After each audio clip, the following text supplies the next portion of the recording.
The growing confrontation between USA, North Korea and China is not a secret for anybody. These nations have lately been involved in several showdowns, especially in the Indo-Pacific region and around South China Sea. In order to counter Chinese and North Korean threats, USA is expanding its footprints in these regions. And the Chinese and the North Koreans have not taken this lightly at all. Several veiled threats have been issued by the Chinese and North Korea in one form or the other. And less than 24 hours back, the US Secretary of State Antony Blinken postponed his upcoming trip to Beijing after the US detected a Chinese surveillance balloon lingering at high altitude over sensitive nuclear sites in Montana. Antony Blinken was set to have meetings in Beijing early next week. This would have been the first such visit by a top US diplomat in 5 years. But the presence of the balloon, which the Pentagon decided not to shoot down, led officials to decide that going now would send the wrong signal. In this video, we explain to you the growing presence of the USA in the Indo-Pacific region, as well as decoding how these steps are aimed at countering China and North Korea.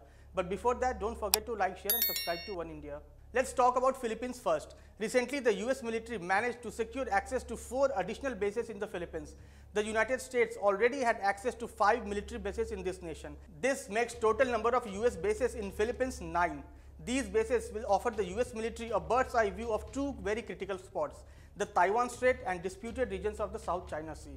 There are about 500 US troops in the Philippines on any given day, but thousands rotate in and out over the course of a year for military exercises, humanitarian aid, training and other missions. China and Philippines have often had divergences with respect to the Spratly Islands. As far as South Korea is concerned, US has announced that it would increase its deployment of advanced military assets to the Korean peninsula, including fighter jets and aircraft carriers, to boost joint training and planning. The US resumed large-scale military drills last year, including an aerial exercise involving US strategic bombers in November, in a stepped-up effort to deter Pyongyang. In 2022, North Korea had carried out a record number of missiles tests to taunt and to antagonize US and South Korea. With Seoul, USA is focusing more on increasing its military exercises in the region. This is aimed to keep Pyongyang in check.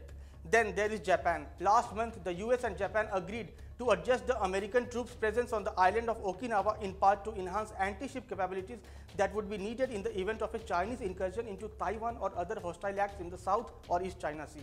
Japan had also announced it would begin constructing a pair of runways on the small southern island of Magashima, where joint exercises, amphibious operations and missile interception could begin in about 4 years. The island would be a hub for troop deployments and ammunition supplies in case of a conflict like a Taiwan emergency. And in Solomon Islands, USA has opened an embassy this week in a direct effort to counter China's growing influence there. The Solomon Islands had switched allegiance from the self-ruled island of Taiwan to Beijing in 2019.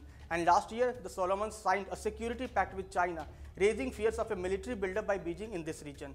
The opening of a US embassy here is aimed to check Chinese military buildup. And as far as India is concerned, USA and India both are on the same page with respect to Chinese assertiveness here. Both nations already are a member of Quad, and they have also been working closely in the region to deter Chinese ambitions. So essentially, USA is looking for more openings that could prove conducive for it in order to counter China and North Korea. And the cooperation with these nations lying in the Indo-Pacific and South China Sea region is aimed to warn China and North Korea to back off. Only time will tell how Chinese and North Koreans will react to these steps by the USA that is being taken in their backyard. We hope you would like this new video. Thank you for watching. Subscribe to Oneindia channel and never miss an update.